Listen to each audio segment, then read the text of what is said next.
Hey friends, welcome back to the Work-Life Harmony YouTube channel here. This training here today is going to be incredibly helpful for any of you that have been struggling to figure out, do I want to use a paper planner, but I really need to be digital, but sometimes digital isn't enough. How do I navigate all this without duplicating everything? All right, so today I'm actually going to give you a behind the scenes peek into how I run my hybrid planning system with both paper and I happen to use Google Calendar. But here's the best part, friends. I'm going to be sharing with you how I do this without duplicating everything. All right, because that would be a complete nightmare. So if you are into all things planning, time management, etc., make sure that you click here to subscribe to this channel so you don't miss any future trainings. All right. Before we dive in, again, if you're new here, I'm Megan Sumrell. I am a time management expert and I am on a mission to bring work-life harmony to women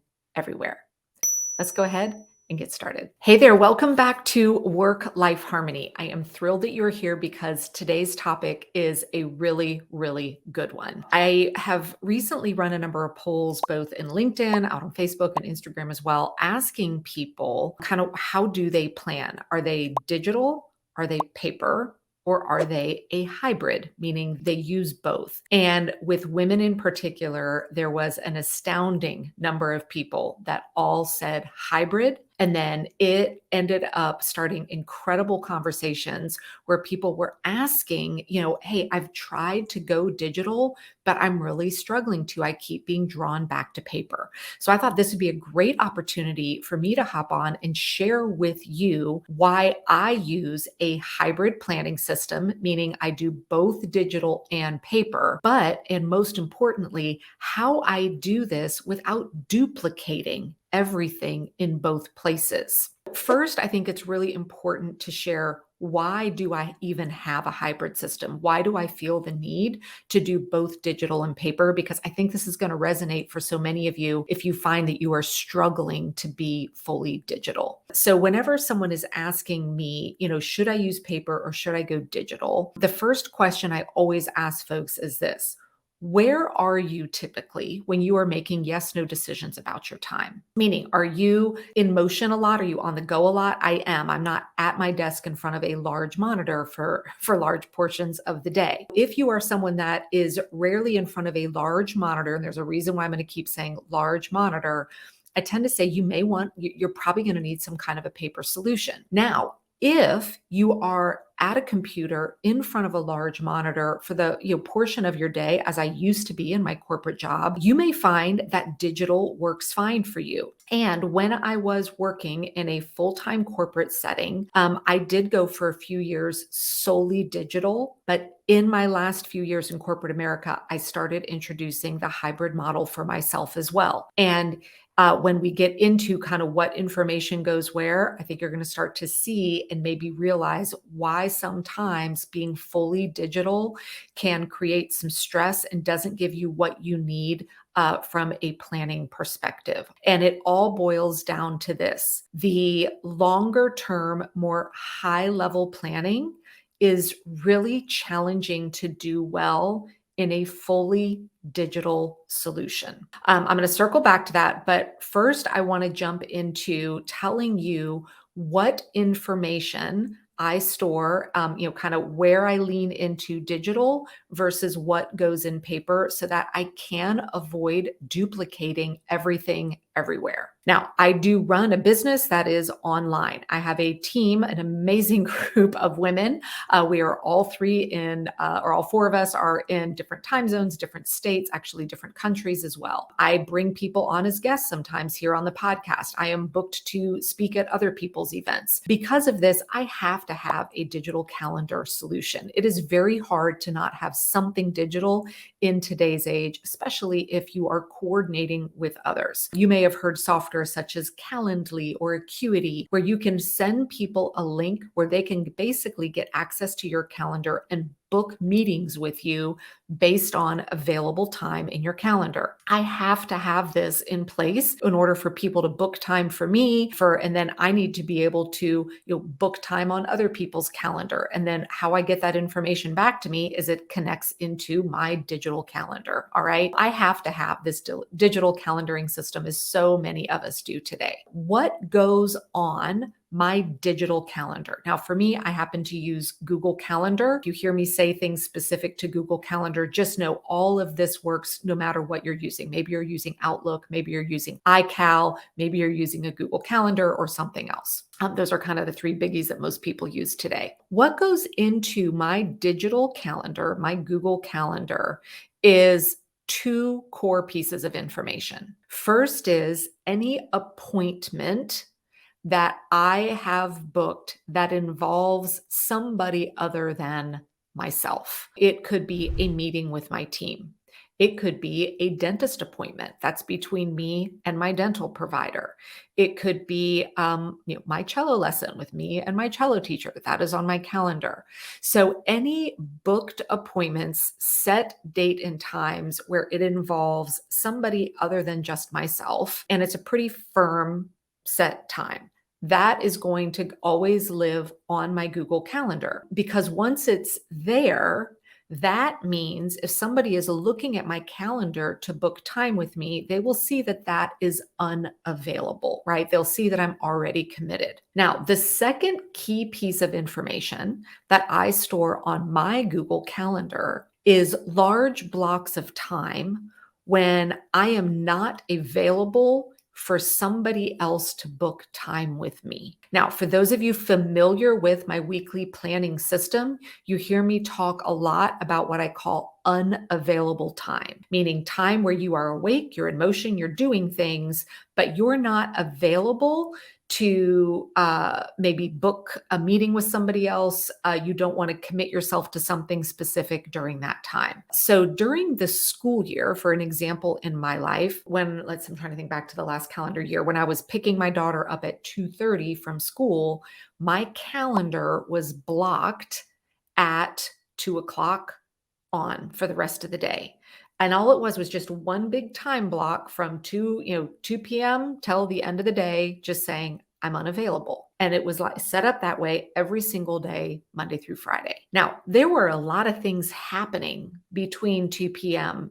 and bedtime, but those were not the things that I was putting into like home stuff and things like that were not going into my Google Calendar because all I wanted to do was make sure that my Google Calendar was correctly capturing when am I available for people to book time with me. It might be unavailable time, such as, when I'm not working, I'm unavailable for work, but I also have chunks of time blocked off on my Google Calendar where I know typically how much time I have to spend each week doing the recurring tasks for home and business.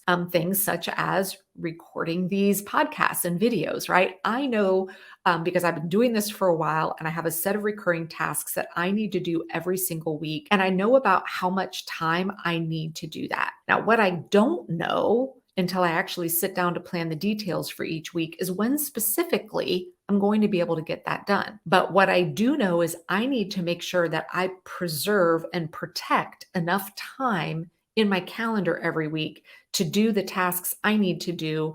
Otherwise, other people will just come in and book all that time, and then I won't be able to get done what I need to get done. Right now, and again, this changes in different seasons of life, but right now I have 2 chunks of time on my calendar. I have 2 set days where I just have it by default blocked as me being unavailable from 9 a.m. to 11 a.m. 2 days a week. I do plan on getting a lot of work done in those 2 hour chunks of time, but I don't know next month what I'm going to be doing, Tuesday morning at 9 a.m., which task I'm going to be working on. I just know I need to protect that time to get work done. That's it. That's what lives on my Google Calendar is set booked appointments that involve somebody else and then me plugging in time when I'm not available. Another portion of that unavailable time, let's say I am going on a trip, right?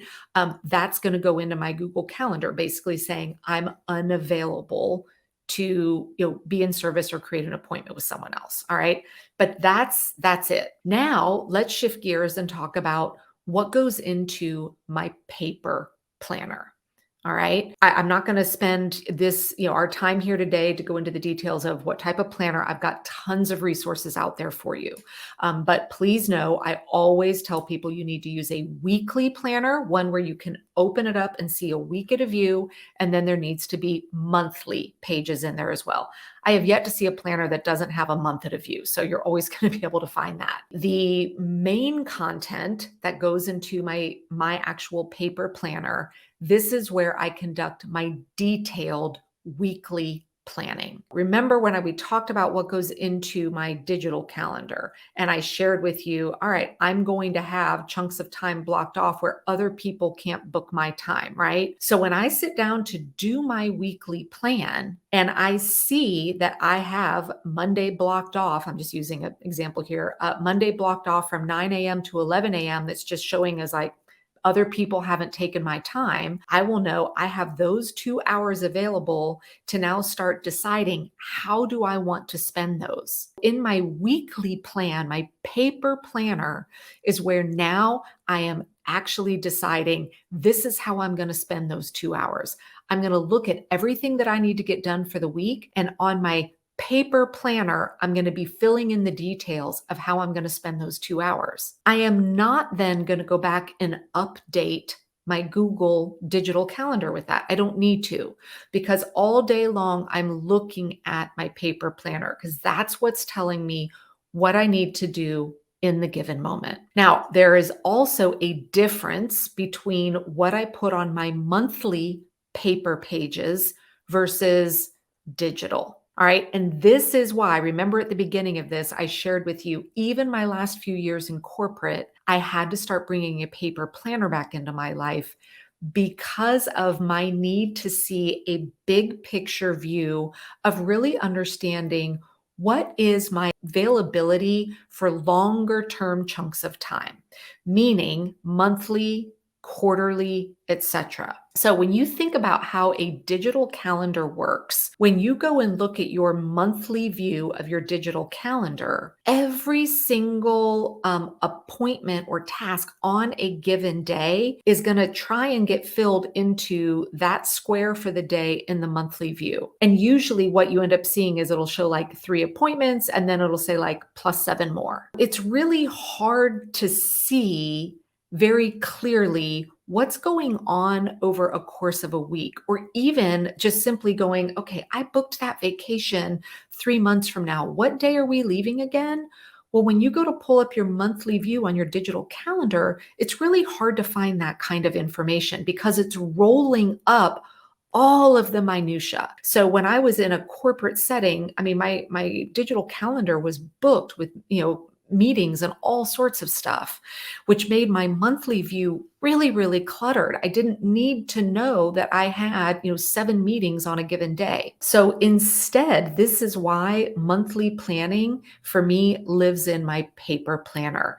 And the level of information that goes into my paper monthly view is at a much higher level than what I see in a digital calendar. I am not going to, again, what I put in my detailed weekly planning, I don't roll up to my monthly paper planning. So on that Monday where I'm deciding how to spend those 2 hours, if I go look at that month, on my monthly view, if I go and look at that day on my calendar, I don't even have that work time from 9 to 11 is on there because that lives at the weekly planning level. So my monthly paper pages is where I'm putting big, important things, trips, important appointments that, I may need to reference. A good way to think about what should go into there is if someone's reaching out for me and saying, asking for my time a couple weeks from now, a month from now, I'm going to go look at the monthly view of my paper planner first to get a high level overview of what am I already committed to that month or that week.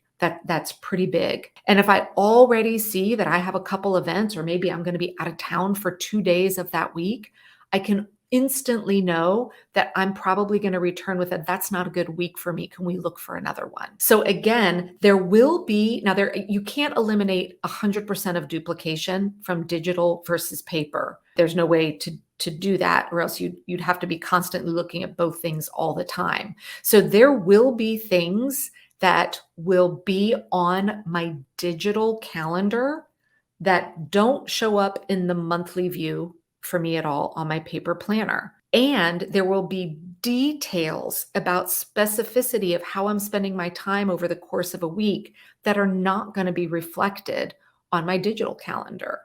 But where they meet in the middle is making sure that my time is blocked from others taking it so that I then know that that time is free for me to plan in detail as I need to. I would encourage you, if you are struggling to go 100% digital, or maybe you're trying to be 100% paper and you're realizing, no, I need to have some digital components. I really want you to take a step back and first ask yourself, what level of information do I need to see to make good choices about my time? And that's typically the level of information that goes on my monthly pages in my paper calendar.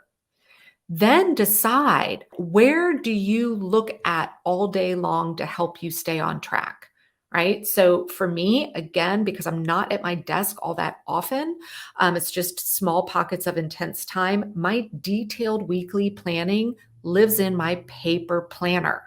You may be able to do your detailed weekly planning digitally, but maybe you need a paper planner to do that high level monthly, quarterly, annual planning where you're really getting that. I like to call that more of like my 15,000 foot view, right? Our weekly planning is right down here on the ground floor. You can absolutely be successful with a hybrid solution. And when you learn and really lean into understanding what information goes where, it doesn't become this constant duplication of information. All right. When someone books time with me 3 months from now, I'm exaggerating a little bit, but if someone were to go book a call with me 3 months from now on my calendar for 45 minutes on a Monday, I don't need to worry about putting that into my paper planner because that's not information that I need to store on my monthly view 3 months from now.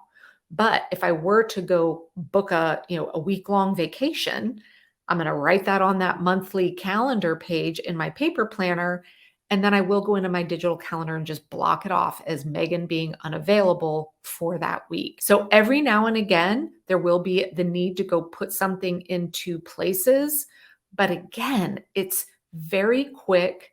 It's usually to protect your time correctly and to make sure that other people aren't mistakenly booking time with you when you are not available. So for those of you that are using a hybrid solution, I hope that you have found this helpful.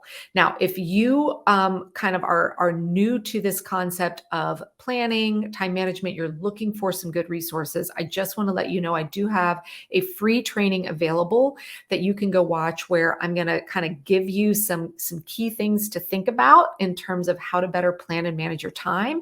You can go to theworklifeharmony.com to get access to that. It's a free video training. I will send it right over to your email inbox as well. And for those of you here watching this video, I would love for you to share below whether you are a paper, a digital, or a hybrid planner. And maybe if you've been struggling to figure out which one, hopefully this has helped you understand what might be the best fit for you.